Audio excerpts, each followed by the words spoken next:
Acha nisikie kama supu ni pombe. Nikikuta ni pombe, mimi natoka mbio. Kabla sijalewa, niende nikalale kwa store. Niwaambie sisikii poa. Not table manners naongea. Hakuna table manners.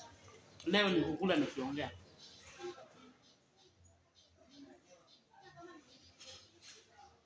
Na ni kwa nini hao watu wananiletea pilipili?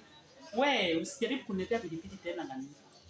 Mimi nikule, nitafute pesa na amani, then unaniletea pilipili. Rudisha pilipili. Rudisha pilipili, mimi siwezi kula nikilia. No way. Mimi sitakula nikilia. I'm telling you. Rudisha pilipili.